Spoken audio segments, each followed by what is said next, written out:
दोस्तों, एक एसपी साहब अपनी टीम के साथ एक जगह पर जाते हैं जहां पर एक सब्जी वाला सब्जी बेचा करता था। वह पिछले 12 साल से वहां पर लगातार सब्जी का ठेला लगा रहा था और अभी तक उसे कोई परेशानी नहीं हुई थी। तभी कुछ पुलिस वाले एसपी साहब की टीम में से उसके पास जाते हैं और उसे धमकाने लगते हैं। कहते हैं कि तुम अवैध तरीके से सब्जी का ठेला लगा रहे हो, यहाँ पर तुम्हें ठेला नहीं लगाना चाहिए। तो सब्जी वाला उनसे रिक्वेस्ट करने लगता है। कहता है कि साहब, यहाँ पर मैं पिछले 12 साल से अपना ठेला लगा रहा हूँ। मुझे आज तक किसी ने भी रोक टोक नहीं की है, लेकिन आपको यहाँ पर मेरा ठेला लगाने से क्या परेशानी है? तो सिपाही कहते हैं कि हमें तो कोई परेशानी नहीं है, कोई आपत्ति नहीं है, लेकिन हमारे साहब को आपत्ति है। तो वह कहता है कि मैं आपके साहब से बात करना चाहता हूँ। सिपाही बोले कि ठीक है, तुम बात कर सकते हो। वो गाड़ी में बैठे हुए हैं, तो सब्जी वाला डरते डरते उनकी गाड़ी के पास जाता है और जैसे ही वह एसपी साहब को देखता है तो एसपी साहब उस सब्जी वाले को देखकर मुस्कुराने लगते हैं। दोस्तों, कौन थे वह एसपी साहब और क्यों इस सब्जी वाले का ठेला वहां से हटवा चाहते थे? आइए जानते हैं पूरी कहानी को विस्तार से। हमारे YouTube 1 में एक देवानंद नाम का लड़का रहा करता है, जिस उसके पिता मेहनत मजदूरी करके अपने बेटे को पढ़ा रहे हैं। देवानंद अभी स्कूल में है। पढ़ाई को वह अच्छी तरह से लगन के साथ करता है, क्योंकि उसका सपना है कि वह पढ़ लिख कर एक अच्छी सी सरकारी पोस्ट को हासिल करेगा, ताकि उसके पिता का नाम रोशन हो सके और उन्हें मजदूरी पर ना जाना पड़े। इसी बात को सोचकर देवानंद बहुत अच्छे से पढ़ रहा था। धीरे धीरे उसकी ग्रेजुएशन की पढ़ाई कंप्लीट हो जाती है। तो उसके माता पिता कहने लगते हैं कि बेटा, अब तेरी उम्र शादी की आ गई है, हम तेरी शादी करा देना चाहते हैं। लेकिन देवानंद अपने दिल की बात अपने पिता को बता देता है और कहता है कि बाबूजी, मैं अभी पढ़ लिख कर किसी बड़ी सरकारी पोस्ट को हासिल करना चाहता हूँ, उसके बाद ही मैं शादी के बारे में सोचूंगा। तो देवानंद के माता पिता उससे कहने लगते हैं कि बेटा, शादी करने में कौन सी दिक्कत है, तुम शादी कर लो, बाद में पढ़ाई भी करते रहना, इसमें कोई दिक्कत वाली बात नहीं है, सब कुछ ऐसे ही चलता रहेगा। लेकिन देवाना अपने माता पिता को समझाता है कि माँ बाबूजी, एक बार मेरी शादी हो गई तो मेरा जीवन उलझ जाएगा। ज़रूरी नहीं है कि जिससे आप मेरी शादी कराओ वह इतनी सज्जन हो कि मेरी भावनाओं को समझे। ऐसा भी तो हो सकता है कि वह मेरी भावनाओं को ना समझे और मेरा सपना ऐसे ही रह जाए। मैं आपसे केवल 2 साल मांग रहा हूँ। अगर मैं 2 साल के भीतर कामयाब हो जाता हूँ तो ठीक है, अगर नहीं होता तो आप बिल्कुल मेरी शादी करा देना। इस बात के लिए देवानंद के माता पिता राजी हो जाते हैं और देवानंद को पढ़ाई करने के लिए 2 साल दे देते हैं। देवानंद वक्त की कीमत को समझता है। वह तुरंत ही कोचिंग करने के लिए चला जाता है। पिता उसके पास पैसे तो भेजा करते हैं, लेकिन पैसों की उनके पास कमी रहती है, क्योंकि उसके पिता मेहनत मजदूरी किया करते हैं। उन्हें घर का खर्च भी देखना होता है और ज़्यादा पैसे वह उसके पास नहीं भेज पाते थे। इसी वजह से देवानंद जहाँ पर रहा करता वहाँ वहाँ पर थोड़ा बहुत इधर उधर काम कर लिया करता है, ताकि वह अपनी पढ़ाई का खर्चा निकाल सके। जहाँ वह कोचिंग करने के लिए रूम लेकर पढ़ा करता था, वहाँ से थोड़ी ही दूर एक चौराहा था और उस चौराहे पर एक सब्जी वाला ठेला लगाया करता था। उस व्यक्ति का नाम सूरज होता है। देवानंद अक्सर उसी से सब्जी खरीदा करता है। धीरे धीरे उससे बात भी करने लगता है। लगभग वहाँ पर रहते हुए उसको 4 महीने बीत जाते हैं और लगातार देवानंद उसके पास जाया करता, उससे सब्जी खरीद कर अपने लिए खाना बनाया करता।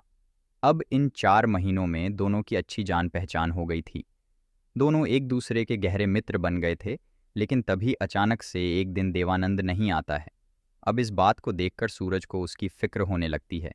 पूरा दिन बीत जाता है। दूसरे दिन भी देवानंद उसके पास सब्जी लेने के लिए नहीं आया था। सूरज को यह तो पता था कि यह यहाँ पर रहकर कोचिंग किया करता है, लेकिन उसके रहने का ठिकाना वह नहीं जानता था। 3-4 दिन बीत जाते हैं तो सूरज बहुत ज़्यादा फिक्र करता है। लेकिन 5वें दिन देवानंद सब्जी लेने के लिए उसके ठेले पर आ जाता है। जैसे ही देवानंद सब्जी लेने के लिए उसके ठेले पर आया था, तो सूरज उससे पूछने लगता है कि भाई, ये तो बताओ, पिछले 3-4 दिन से तुम कहाँ थे और सब्जी लेने क्यों नहीं आए, या किसी और सब्जी वाले सब्जी लेने लगे हो? ऐसा कहकर सूरज मुस्कुराने लगता है। लेकिन देवानंद चेहरे पर मायूसी के साथ कहने लगता है कि भाई सूरज, तुमसे क्या छुपाना यार, मेरे पिता मजदूरी करके मेरे लिए पैसे भेजते हैं, लेकिन पैसों की पूर्ति नहीं हो पाती, जिस कारण मैं इधर उधर काम करता हूँ और पिछले 3-4 दिनों से मेरा कोई काम नहीं लगा था। इसी वजह से मैं सब्ज़ी लेने के लिए नहीं आ रहा था, और आज जैसे ही मेरा काम लगा तो आज मैं तुम्हारे पास सब्ज़ी खरीदने के लिए आ गया हूँ। आज मैं सब्ज़ी से रोटी खाऊंगा। यह बात कहते हुए देवानंद की आंखों से आंसू छलकने लगते हैं। तभी सूरज उसके पास जाता है, उसकी आंखों से आंसुओं को पूछता है और उसे दिलासा देते हुए कहता है कि यार, तुमने तो मुझे एक पल में ही पराया कर दिया। जब तुम और मैं एक दूसरे के दोस्त हैं तो तुम्हें ऐसी बात बिल्कुल नहीं सोचनी चाहिए थी। क्या तुम्हें यहाँ से सिर्फ पैसों में ही सब्जी मिलेगी? यार, तुम्हें जितनी भी सब्जी चाहिए उतनी सब्जी ले जाया करो, भले ही तुम्हारे पास पैसे हो या ना हो। वैसे भी मेरी शाम को थोड़ी बहुत सब्जी बच जाती है, और वह मुझे ऐसे ही फेंकने पड़ती है क्योंकि सुबह तक वैसे भी वह खराब हो जाती है। तो इससे अच्छा वो तुम्हारे पेट में जाएगी और तुम उस सब्जी को खाओगे तो मुझे भी बहुत अच्छा लगेगा। तुम्हें पैसे देने की आज के बाद से कोई ज़रूरत नहीं है। जितनी चाहे तुम यहाँ से सब्जी ले जा सकते हो और अपनी पढ़ाई को अच्छी तरह से करो, फिर एक बड़े मुकाम को हासिल करो। ऐसा कहकर सूरज ने देवानंद को हौसला दे दिया था। इसी हौसले के सहारे देवानंद अपनी पढ़ाई को और भी ज़्यादा ज़ोर शोर से करने लगता है। अब उसे मेहनत मजदूरी पर भी नहीं जाना पड़ता था। जब तक देवानंद ने यहाँ पर रहकर कोचिंग की तो वह सूरज से ही सब्जी ले जाया करता, और उसका एक भी रुपया सूरज उससे नहीं लेता है। उन दोनों के बीच काफ़ी गहरी दोस्ती हो चुकी थी, और कभी कभी सूरज देवानंद से कहता है कि भाई, अगर तुम बड़े अधिकारी बन जाओ तो मुझे भूल मत जाना। तो देवानंद हंसते हुए जवाब दिया करता कि बुरे वक्त में जो काम आता है उसे कभी हम भूला नहीं करते, क्योंकि हम गरीब लोग हैं। इस बात को सुनकर दोनों हंसने लगते हैं। इसी तरह से देवानंद की कोचिंग वहाँ पर कंप्लीट हो जाती है। उसने अपना टेस्ट दे दिया था, अब उसका रिजल्ट आना बाकी था। रिजल्ट से पहले वह अपने घर चला आया, क्योंकि यहाँ पर ज़्यादातर रहना उसके बस की बात नहीं थी। अब जैसे ही उसका रिजल्ट आता है तो उसे पता चलता है कि वह एक एसपी बन गया है। अब इस बात की खुशी वह सबसे पहले अपने माँ बाप को बताता है। माँ बाप ये खबर सुनते ही खुश हो जाते हैं और इस खुशी को अपने गांव में चारों तरफ लोगों में बताते हैं, मिठाइयाँ बंटवा हैं। देवानंद एक बड़ा अधिकारी बन गया था। वह ट्रेनिंग के लिए चला जाता है। कुछ दिनों की ट्रेनिंग करने के बाद उसकी नियुक्ति एक शहर में हो जाती है। वहाँ रहकर वह मेहनत और ईमानदारी से अपना कार्यभार संभालने लगता है। देवानंद अपने माता पिता को भी अपने पास ले आता है जहाँ पर उसकी पोस्टिंग हुई थी। देवानंद के माता पिता उससे शादी के लिए कहने लगते हैं, तो देवानंद उनसे कह देता है कि ठीक है माँ, बाबूजी, अगर आपको कोई अच्छी लड़की दिखाई दे तो आप लोग मेरी शादी करा देना। माता पिता इधर उधर लड़की ढूंढते हैं और ढूंढते ढूंढते उन्हें एक लड़की मिल भी जाती है। उस लड़की को देवानंद के लिए पसंद कर लिया जाता है। लड़की के माता पिता से बात करके देवानंद की शादी की बात उससे तय कर दी जाती है। देवानंद को भी लड़की की पढ़ाई लिखाई के बारे में बताया जाता है, तो देवानंद को भी यह रिश्ता पसंद आ जाता है। वह भी शादी के लिए हाँ बोल देता है। दोनों बच्चों की रजामंदी से एक निश्चित मुहूर्त देखकर शादी कर दी जाती है। शादी होने के बाद देवानंद की पत्नी देवानंद के घर में आ जाती है और अच्छी तरह से परिवार में मिलजुल कर रहने लगती है। ऐसे ही एसपी साहब अपनी ड्यूटी पर जाया करते हैं। बार बार उनका ट्रांसफ़र इधर से उधर होता रहता है, तो वह अपने परिवार को भी अपने साथ ले जाते हैं और वहीं पर उनके साथ रहने लगते हैं। अब एक दिन ड्यूटी के दौरान एसपी साहब को एक मार्केट से निकलना पड़ता है। मार्केट से निकलते वक्त उन्हें एक सब्जी वाला दिखाई देता है जो अपने ठेले पर सब्जियों को बेच रहा था। वह जिस तरह से आवाज़ लगा रहा था उसी तरह से उनका दोस्त सूरज भी आवाज़ लगाया करता था। उस सब्जी वाले को देखकर उन्हें अपने दोस्त सूरज की याद आ जाती है। वह गाड़ी में बैठे बैठे थे, उन दिनों को याद कर रहे थे जब सूरज ने उनसे कहा था कि तुम जितने चाहे सब्जी यहाँ से फ्री में ले जा सकते हो, तुम्हें पैसे देने की कोई ज़रूरत नहीं है। इसके बाद देवानंद सूरज के लिए अपने दिमाग में कुछ सोच लेता है। वह अपने घर जाता है, रात भर एक प्लानिंग करने लगता है जिसके तहत वह अपने दोस्त सूरज से मिलना चाहता था। सुबह होती है तो सुबह सुबह वह अपनी टीम के कुछ पुलिस वालों को अपने पास बुलाता है और उनसे अपने साथ कहीं चलने के लिए कहने लगता है। टीम के सभी सिपाही इकट्ठा हो जाते हैं और 2-3 गाड़ियों में एएसपी साहब का काफिला वहां से रवाना हो जाता है।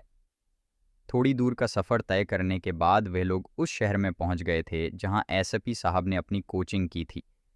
शहर में पहुंचते ही एसपी साहब सभी गाड़ियों को रुकवा देते हैं और सभी पुलिस वालों को अपने पास बुलाकर उन्हें बताते हैं कि उन्हें आगे चौराहे पर एक सब्जी वाला वहाँ पर उसको धमकाना है, कहना है कि तुम यहाँ पर ठेला नहीं लगा सकते।